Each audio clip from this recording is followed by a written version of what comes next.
At the start of their relationship, Jordan and Emma seemed like the kind of couple everyone admired. Their story was an enchanting mix of youthful romance and thrilling adventure. They had first crossed paths at a summer barbecue 2 years ago, where Jordan's calm, composed nature perfectly complemented Emma's bold and fiery personality. Within a year, they tied the knot, both excited to embark on a shared journey. But now, a year and a half later, their relationship felt like it was unraveling. Jordan, naturally gentle and patient, spent long hours at his job as an accountant. He was the kind of man who expressed love through small, thoughtful acts, leaving sweet notes on the fridge or planning quiet evenings together. These gestures had once brought smiles and warm affection from Emma. Recently, though, it felt like nothing he did could make her happy. Emma, with her spirited and impulsive nature, had grown increasingly critical and combative. She began picking fights over issues that Jordan found completely bewildering. "You don't even follow me on social media, Jordan. You don't care about me anymore," she snapped one evening as they prepared dinner. Jordan, keeping his tone measured, replied, "Emma, I live with you. I'm right here every day. Isn't that what matters?" But Emma wouldn't let it rest. "If you loved me, you'd want to see everything I share. Why don't you want to be involved in my life?" Another time, her focus shifted to his friends. "You promised to spend time with me," she accused angrily after he mentioned his plans for a Saturday golf game. "Clearly, they're more important to you than I am." Jordan tried to reason with her, explaining that everyone needs hobbies and friendships outside the relationship. But his explanation seemed to irritate her further. Even minor oversights, like forgetting to take out the trash, became ammunition for her frustration. "You're doing it on purpose, just to upset me," she accused. The most painful moment came when she voiced a question that hit him like a punch to the gut. "Are you cheating on me, Jordan? Is that why you're so distant?" The accusation hurt, not because it was true, far from it, but because it was so far removed from the reality of who Jordan was. Exhausted, he tried everything to bridge the growing divide. He suggested weekends away, proposed counseling sessions with a therapist, and repeatedly assured Emma of his commitment. But each effort was dismissed. "There's nothing wrong," Emma would say, only to ignite another argument the very next day. When the fights grew too intense, Emma would storm out, often heading to her sister's house or meeting up with friends.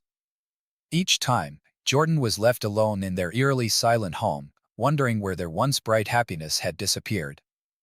The arguments followed a relentless pattern, spiraling from trivial issues into full-blown conflicts. One evening, the fight was over a loose cabinet hinge Jordan had forgotten to fix. For Emma, this small oversight symbolized something much bigger. "You never listen to me, Jordan," she shouted, her voice trembling with anger. Sitting at the edge of their one couch, Jordan rubbed his temples and responded as calmly as he could. "Emma, it's not that I'm ignoring you. It's just been a hectic week. I'll take care of it tomorrow, I promise." "Tomorrow?" she shot back, pacing the room. "That's always your excuse. I'm tired of waiting for tomorrow. Maybe I'm just tired of this entire relationship." "Emma, stop," Jordan said, standing up firmly. "This isn't about a cabinet hinge, is it? You're upset, but you're not even giving me a chance to fix things." The unspoken word, divorce, loomed between them like a storm cloud. It was a word Jordan hated hearing, yet it had come up more frequently in recent weeks. Each time, Emma wielded it like a weapon. Taking a deep breath, Jordan steadied his voice. "I love you, Emma, but we can't keep living like this.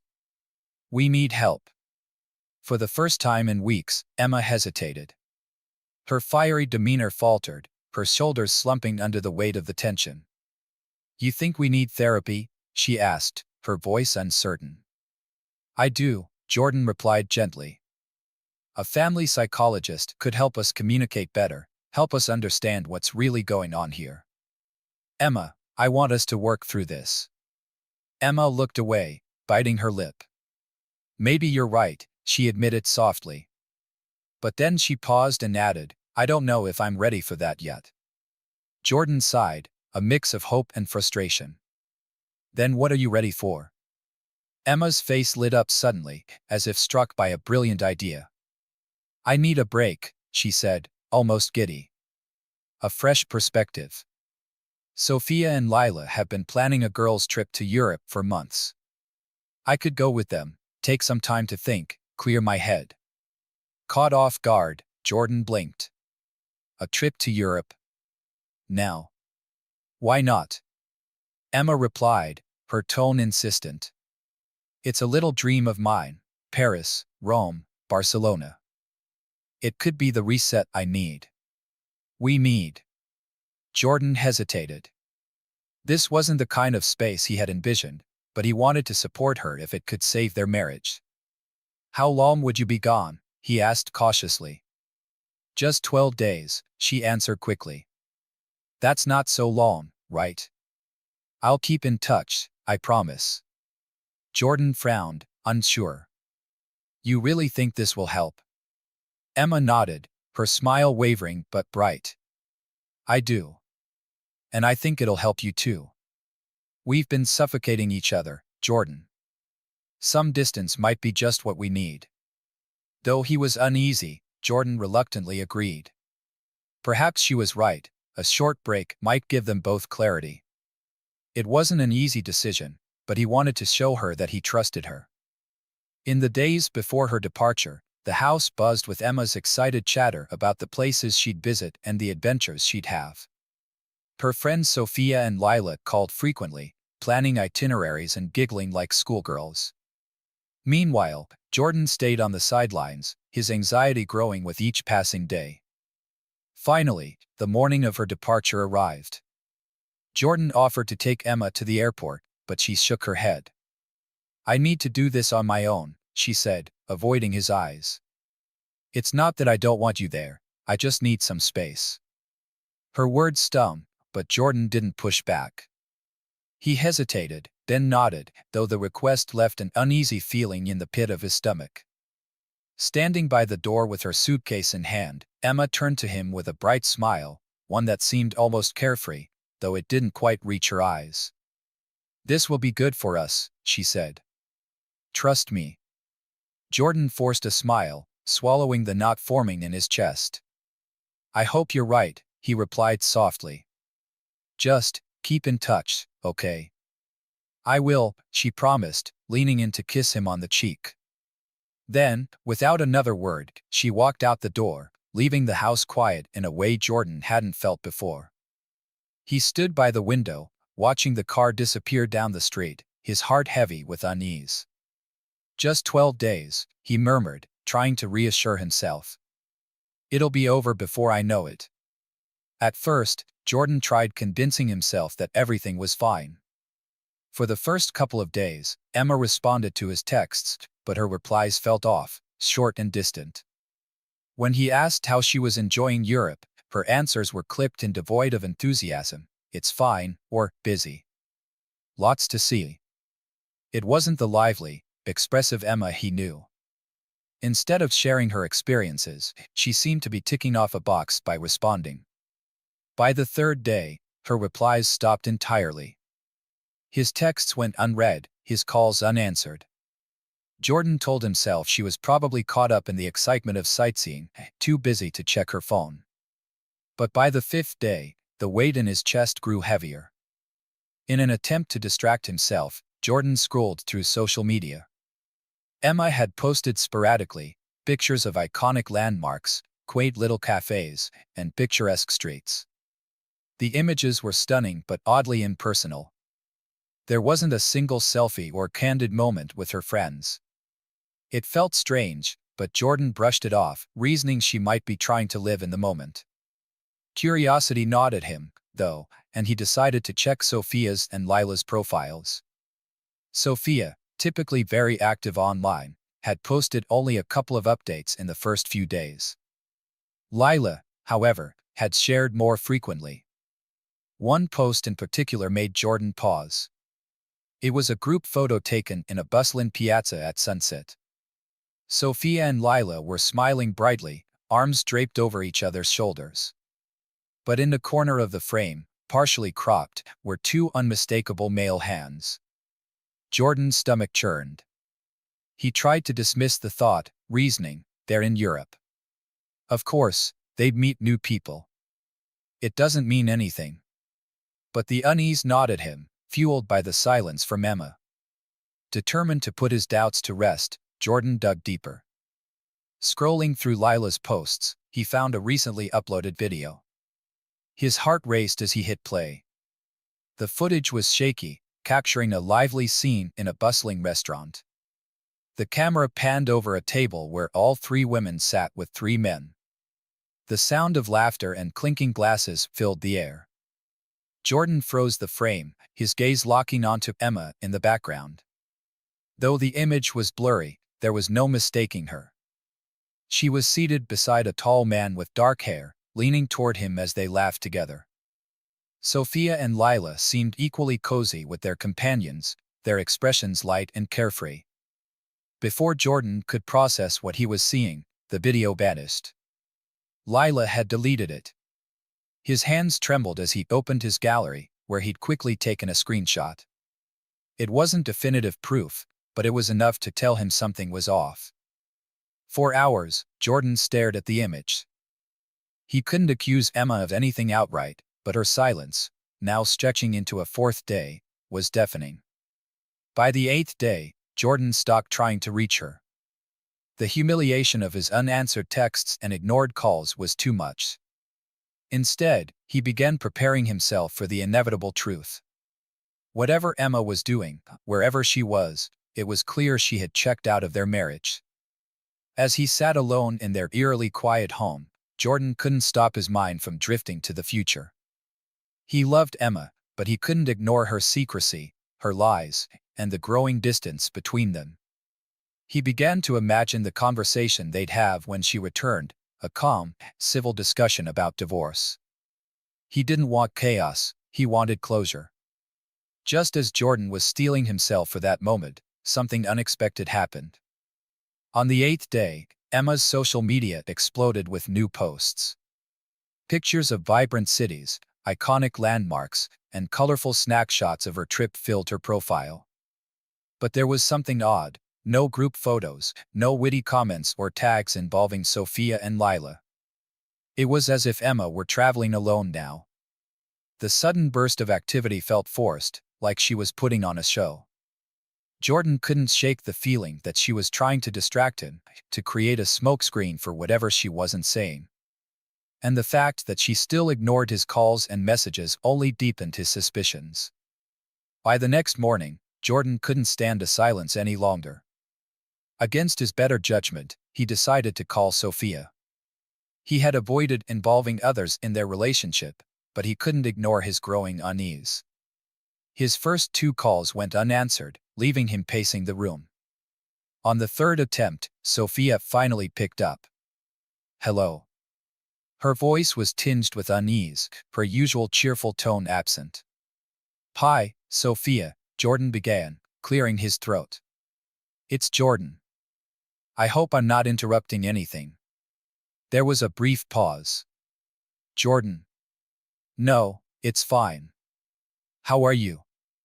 "I'm fine," Jordan lied, gripping the phone tightly. I haven't heard from Emma in a while. I was wondering how you guys are doing over there."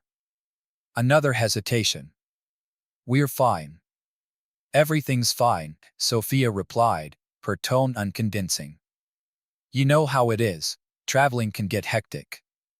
Emma's probably just caught up in all the sightseeing and hasn't had time to check her phone." Jordan frowned. "She hasn't replied in days, Sophia. Are you sure everything's okay?" On the other end of the line, Sophia let out a nervous laugh. Yeah, everything's fine. We've just had a few hiccups. Like, we were almost robbed in Italy. And the weather's been awful, especially in Germany. It's freezing here, Jordan. And, the time difference is weird. It's just been hard to keep up with everything." Jordan frowned, her rushed words raising alarm bells in his mind. Sophia sounded like she was scrambling for excuses, her tone betraying a hint of panic. But what truly caught his attention was the faint background noise, voices speaking English, the low hum of a copier, and the distinct ding of a microwave. It didn't sound like a bustling European city, it sounded like an office. Germany? Jordan repeated, testing her. That's quite a ways from Paris. Are you all still traveling together? There was a slight pause before Sophia answered, her voice tight. Yeah, of course. We've just been moving around a lot. Look, Jordan, I'd love to chat, but I'm really busy right now. Can we talk when we get back? Before Jordan could respond, Sophia ended the call abruptly. He stared at the screen, his suspicions solidifying into certainty. Sophia wasn't in Europe anymore. The background noise, her rushed responses, it all pointed to one thing. Unable to sit with the unease, Jordan grabbed his keys and drove to Sophia's house. He parked several houses away, making sure to stay out of sight, and waited. The minutes dragged on, turning into hours as he kept watch on the quiet street. Finally, as the sun dipped low in the sky, Sophia's car pulled into the driveway. Jordan slumped in his seat as she stepped out of the car, his heart sinking further. Sophia was dressed casually, her hair tied back, carrying a takeout bag in one hand. She didn't look like someone fresh off a flight from Europe, she looked relaxed and unhurried. She disappeared into her house, leaving Jordan sitting in stunned silence. Piece by piece, his worst fears were being confirmed. If Sophia was back, then where was Emma? And why hadn't she told him? His mind churned with questions, each more troubling than the last. He considered confronting Sophia immediately but decided against it. There was no guarantee she'd tell him the truth, and he didn't want to reveal his suspicions prematurely. As he drove home, Jordan's thoughts spiraled. Day 9, he muttered to himself. She's supposed to be in Europe, but Sophia's already back. His knuckles widened as he gripped the steering wheel. I can't keep ignoring this. Emma and I are going to have a serious talk when she gets back. On the 10th day, Emma finally texted him. I'm fine. Just been busy. The vague message only deepened his frustration, but Jordan forced himself to stay calm. By the 11th day, she called. He answered on the first ring, his voice carefully steady. Hey. Hi, Jordan, Emma began, her tone soft but shaky. I'm sorry, I haven't been in touch much. It's just, there's been a lot going on. Some problems here, and honestly, I've been feeling off, sick, even. I didn't want to worry you. Jordan's grip on the phone tightened, but he masked his unease. I get it, he replied evenly. Traveling can be exhausting. Are you feeling better now? Better, Emma said with a sigh. I'll tell you everything when I get back. I miss you. I'll see you soon, okay? Okay, Jordan replied, though the knot in his stomach only grew tighter. When Emma returned on the 12th day, Jordan was waiting. He had spent the morning pacing the living room, his thoughts churning with a storm of anger, suspicion, and disbelief. Over and over, he replayed the past 2 weeks in his head, the silence, the deleted video, Sophia's early return. It all pointed to a singular, unsettling conclusion, but Jordan wasn't sure if he was ready to confront it. When the front door finally opened, Jordan stood stiffly, his arms crossed. Emma walked in, dragging her suitcase behind her, a wide smile plastered on her face. Before he could speak, she rushed toward him. Jordan, I've missed you so much, she exclaimed, wrapping her arms around him. Her enthusiasm felt hollow, like she was trying too hard. She launched into a rapid recounting of her trip, her words tumbling out in a torrent. It was so hard, you know. The weather was terrible. We ran into all kinds of trouble. We tried to make the best of it, but it just wasn't the same. Jordan opened his mouth, but Emma barreled on. And the food didn't agree with me. I felt awful half the time. That's why I wasn't answering. I didn't want to worry you. It was just all too much. Finally, she paused, placing a hand on her stomach. But, Jordan, there's something I need to tell you. His heart pounded as he stared at her, every worst-case scenario flashing through his mind. I'm pregnant, she announced, her smile wide and triumphant. That's why everything's been so strange. Why I've been moody and feeling sick. It's hormones, Jordan. Please don't be mad at me. Jordan froze, her words hitting him like a slap. Of all the explanations he had prepared himself for, this was the last one he expected. You're pregnant? He asked, his voice barely above a whisper. Yes. Emma's eyes shone with expectation. I know it's a shock, but it's wonderful news, isn't it? We're going to be parents. Jordan struggled to process her words, but his suspicions wouldn't let go. Slowly, he hardened his expression. Emma, he began, his voice measured. I need to be honest. I have serious doubts about your faithfulness. Her smile vanished, replaced by a fiery glare. What? She snapped. What are you even talking about, Jordan? Are you just scared of being a father? Is that it? You're coming up with ridiculous accusations to avoid responsibility. That's not it, Jordan said firmly, his voice trembling with restrained anger. What I'm afraid of is that this child might not be mine. That's why I think a DNA test is the best way to resolve this, and to finalize our divorce. Emma's jaw dropped, her face a mixture of shock and indignation. Divorce? You're accusing me of cheating and threatening divorce just because I'm pregnant. Jordan, you've lost your mind, Emma spat, her voice dripping with disdain. No, Jordan replied, his tone cold and unflinching. I've been paying attention. You ignored me for days. Sophia lied to me and came back early. And then there's the video Lila posted, the one she deleted. I know something happened, Emma. You've been hiding it all along. Emma's hands clenched into fists, her face flush with anger. That's insane. You're paranoid and insecure, Jordan. I thought you'd finally come to your senses, but clearly, I was wrong. Taking a deep breath, Jordan steadied himself, his resolve unwavering. I'm done, Emma. If this child is mine, I'll be a father and take responsibility. But I won't stay in a marriage without trust. The DNA test isn't negotiable. Emma's face contorted in a mix of anger, panic, and something else Jordan couldn't quite place. For the first time in their marriage, he saw her falter, her confidence cracking. She stood in the middle of the room, trembling as she glared at him. Your suspicions are ridiculous and completely unfounded, she snapped, her voice rising. Yes, Sophia came back earlier, but that was my decision. I told her not to tell you because I knew you'd react like this. Paranoid and overdramatic. Jordan crossed his arms, his gaze icy.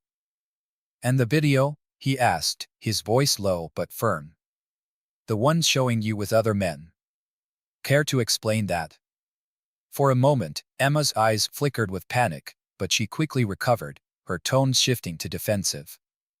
For God's sake, Jordan, they were just locals. We met them at a cafe. They were curious about America, so we chatted for a couple of hours. That's all. Nothing happened. Nothing happened. Jordan repeated, his voice flat as he held up his phone, showing the screenshot from the video. This doesn't look like just a conversation, Emma. And even if it was innocent, this sure as hell doesn't look like a girl's trip.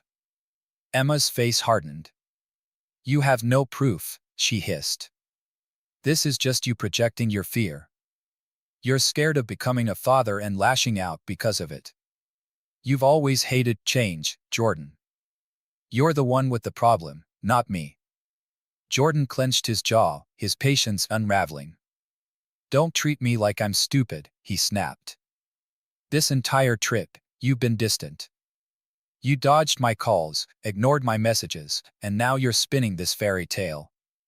Your behavior has been suspicious from the start, Emma. Throwing her arms up in frustration, Emma shouted, "My God, who did I even marry?" Listen to yourself, Jordan. You're acting like an insecure, controlling man who can't handle his wife having a shred of independence. And now you want to accuse me of cheating. You'll regret this. What I regret, Jordan said, his voice cold and steady, is trusting you when I shouldn't have. Your lies and manipulations have been abusive, Emma. I don't see any way out of this except divorce. For a moment, Emma's face crumpled, but her fiery glare returned just as quickly. Divorce? Are you serious? All because I didn't stroke your fragile ego? She pointed at him, her voice trembling with anger and tears. Yes, we've been fighting, but I thought you were better than this. I thought you could step up. Step up. Jordan snapped, his anger spilling over. This is either a lie to manipulate me, or that child isn't mine. Which is it, Emma? Take your pick. Her eyes filled with tears, and she screamed, "You'll regret this, Jordan. You're throwing away everything we've built." She stormed toward the door, dragging her suitcase behind her. But before leaving, she turned back, her voice as cold as ice. "If you don't apologize by tomorrow," she hissed, "then you can get out of this house. I'm not going to stress myself out over you and risk this pregnancy. You've got until tomorrow." With that, she slammed the door, leaving Jordan standing in the suffocating silence of their home.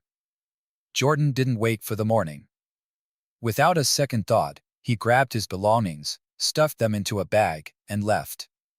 He wasn't going to beg, and he wasn't going to play her games anymore. The motel room he checked into was small and impersonal, but it felt like a refuge compared to the house filled with tension and deceit. The next day, Jordan met with a lawyer. Sitting across the desk, he laid out everything: the silence, the lies, the manipulations of the past few weeks. The lawyer listened carefully, jotting down notes as Jordan spoke. "It sounds like you've already made up your mind," the lawyer said finally. "I have," Jordan replied, his voice resolute. "I can't stay in this marriage. Not after everything." When Emma found out Jordan had filed for divorce, her shock quickly turned to fury. That evening, she called him, her voice sharp and cutting. "You think you can just walk away like this?" she spat. "You're not going to ruin my life, Jordan. I'll fight you every step of the way." "Fight all you want," Jordan replied coldly. "But I'm done with this marriage, and I'll get to the truth about that child, one way or another." Emma didn't back down. Over the next few days, she launched a campaign of chaos. She bombarded Jordan with texts and calls, veering between tearful apologies and venomous threats. She reached out to mutual friends, painting Jordan as a cruel, controlling husband who was running from his responsibilities. She even hinted at taking legal action to keep the house, claiming it was in the best interest of her baby. Emma's tactics escalated. Her family and friends rallied around her, spinning the narrative that Jordan was a coward who couldn't face fatherhood. Rumors spread like wildfire, whispers that Jordan was avoiding the reality of his unborn child, that he was too weak to handle responsibility. Everywhere Jordan went, he felt the weight of judgment. People looked at him as though he were the villain in his own story. Through it all, though, Jordan held firm to his belief: the pregnancy was either a manipulation or the result of infidelity. When the trial began, the truth Jordan had feared most was finally revealed. Emma was indeed pregnant. Jordan had clung to the hope that it might be a lie, a mistake, or some cruel twist of fate, but the doctor's reports left no room for doubt. She was expecting, and the reality of the situation hit Jordan like a tidal wave. This wasn't the end of his battle, it was just the beginning. His lawyer wasted no time addressing the lingering questions surrounding the child's paternity. In court, they carefully laid out the inconsistencies between the timeline of Emma's pregnancy and the pattern of their private interactions. Long stretches of conflict and estrangement made it difficult to ignore the possibility that Emma's European trip might have involved more than sightseeing. Emma's legal team, however, was well prepared to counter. Her lawyer crafted a narrative portraying Jordan as emotionally distant, neglectful, and terrified of becoming a father. Emma's family, friends, and a select group of witnesses testified on her behalf, all reinforcing the idea that Jordan was unfit for parenthood. They painted a picture of a man who had failed to support his wife, leaving her to shoulder the emotional burdens of their marriage alone. In the courtroom, the tension was palpable. Each side worked tirelessly to discredit the other, turning what had once been a private struggle into a public spectacle. Emma's lawyer portrayed her as a victim, an innocent woman abandoned by a husband too immature to face his responsibilities. Meanwhile, Jordan was cast as a neglectful, arrogant spouse, unwilling to step up for the family he had created.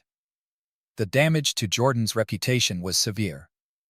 Every accusation, no matter how unfounded, seemed to gain traction. Emma's supporters circulated rumors that Jordan was hiding from fatherhood, too ashamed or afraid to confront his future. Despite his lawyer's strong case for doubting the child's paternity, Jordan could sense the judge's leanings. The judge, a stern and experienced man, seemed more inclined to view Emma as the aggrieved party. He appeared skeptical of Jordan's claims, dismissing suspicions of infidelity as speculative and unsupported by concrete evidence. In a moment that felt like a blow, the judge addressed Jordan directly. "I understand your concerns," he said, his tone calm but resolute. "But suspicions alone are not sufficient.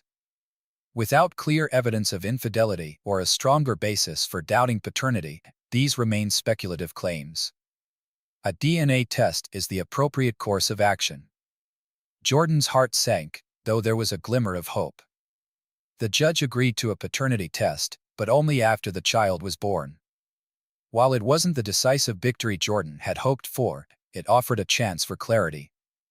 On the matter of their shared property, the judge ruled that Jordan and Emma would continue to live in the home together until the baby's birth and the test results. Final decisions about property division and finances would be postponed until paternity could be definitively established.